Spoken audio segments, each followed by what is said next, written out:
I'm very pleased to introduce to you Mr. Al Giordano. All organizing begins with the telling of stories. And one of the most important skills as organizers is being able to tell our own stories. Now, the idea of telling your story and your story of how you get to a workshop like this is not to hear the sound of your own voice or to say, oh, I'm so awesome.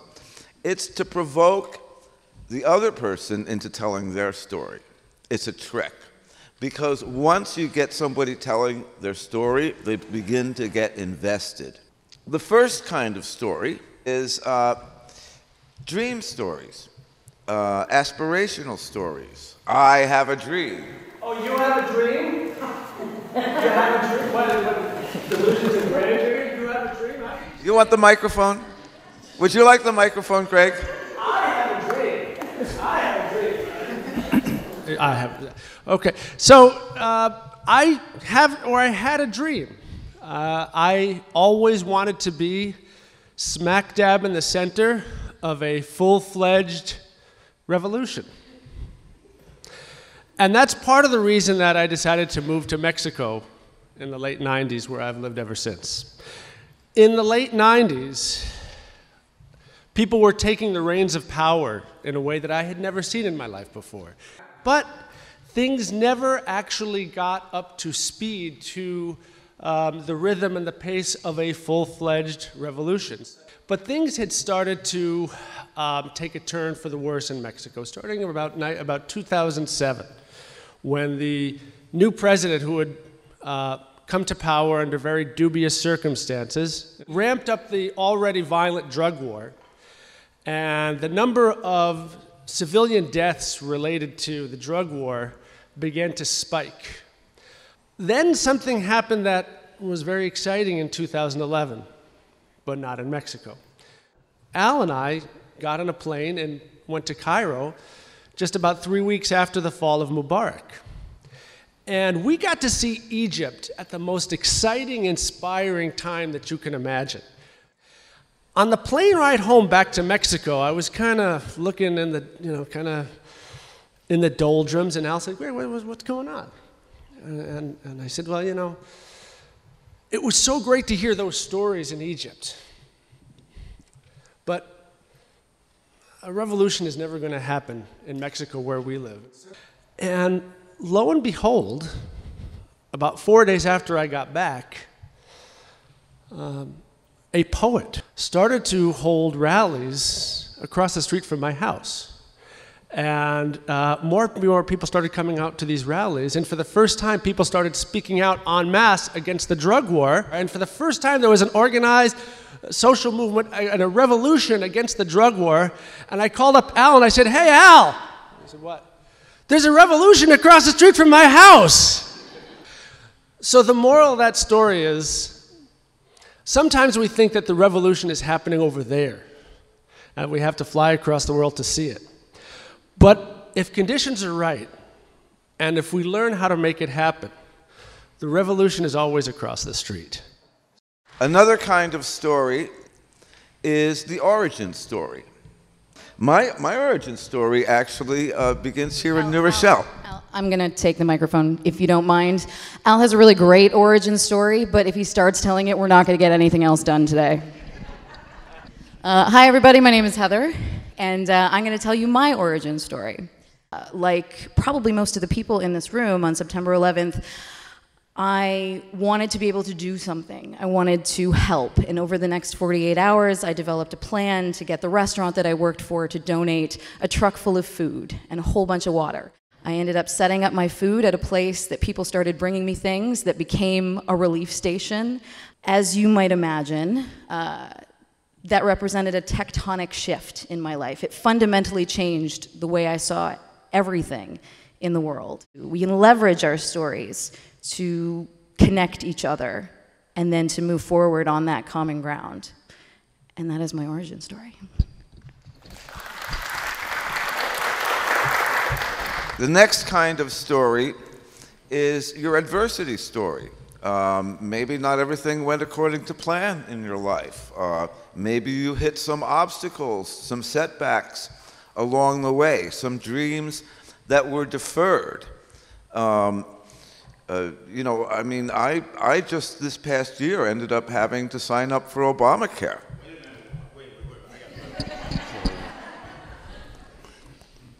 So, 1964, I've just turned 10 years old.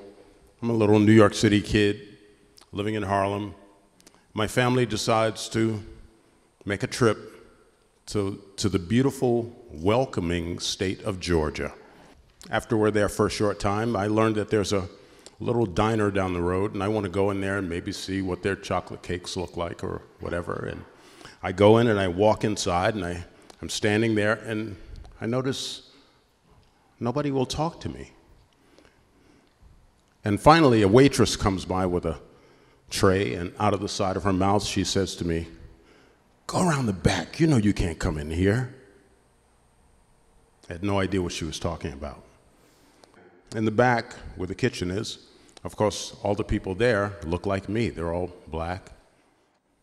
There was an old lady, I figure she was probably about 60 or 70 years old. She was sitting and shelling peas. And she said to me in that old kind of black Southern vernacular, "Baby, didn't nobody ever tell you nothing about the ways of white folks?" I had no idea what she was talking about. And I said, "No, ma'am." But I got my food and I left. And that's the day my struggle started. That struggle, that looking for that Deweza, that person that denies you access because of racism or sexism or ableism or whatever ism they want to put in your way. Well, that was the beginning of my struggle, and I'm sure each and every one of you have your own stories of struggle, and it has brought you here.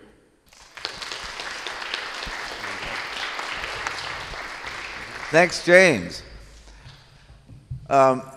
Another kind of story is the revelation story, which can be religious or secular. It can be, you know, Saul on the road to Damascus, or it can be, it's that aha moment, you know, and where she was supposed to interrupt me. This is not a bit. This is real. This is really happening. This is not. Hi, my name is Leah. So I'm new to this organizing, and in 2012, I believe, maybe 2013, I don't know, I went to the School of Authentic Journalism, Al's school. I made a bunch of friends. I came home and I said, that was great, that was really fun, but that's not going to change the way I'm living my life. And I went back to putting on a play and making videos and whatever I was doing. And then Donald Trump got elected. And I, like many people I know, was totally floored and devastated. So one of the first things I did was, because I had this training with citizen journalism, I got my friends and my production company together to just start going out and filming protests and talking to people. I am really looking forward to learning more today, actually, from my colleagues. Relearn some of these skills that I learned at the school, because now I have to live this stuff, and I can't just be interested in it in an abstract way. So I guess that's my aha moment. Another kind of story, and this is when you're starting to get into the major leagues, because it's the highest risk kind of story you can tell, is the coming out party. It's when you tell a group of strangers something that maybe you haven't even told your closest friends about you. So I actually might have something to say for the very first time. But I have something better to say. Thanks. Hi, my name is Emily. So when I was 20 years old, I was locked up in a psych ward for the first time. I found a mentor who saved my life. And he saw something in me. He saw that even though I was angry and acting out, I was smart and I was rebellious. and he took me under his wing. He taught me about organizing. He introduced me to the worlds of Saul Alinsky and Pablo Freire, and I just felt like I had found my destiny and my purpose. And all of a sudden, it didn't matter that the world was so cruel and horrifying, because my friends and I were building a new world. So my coming out story was painful in a lot of ways, and I can't even really say that I'm happy that everything that happened, but I did learn a lot from it. We can learn skills and strategies so we can communicate with each other, and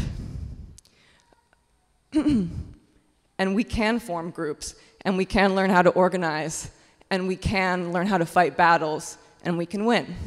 So, thank you.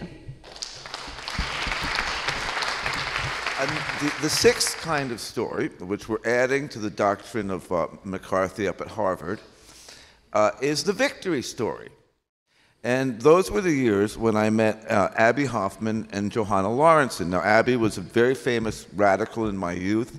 He had been underground as a fugitive during my teenage years. I wasn't finished. No. Good morning, everybody. I'm Johanna, the partner, wife, and organizing companion of Abbie Hoffman for the last 15 years of his life. And I have a victory story of my own. So I finally got on the back of a motorcycle and went to California and ended up in Mexico. And that's where Abbie and I got together. And I learned how to really be underground then. We would come out into the US every once in a while, right? And one time we were doing our phone booth to phone booth telephone calls, and somebody said to me, "You're on the 10 most wanted list of the FBI."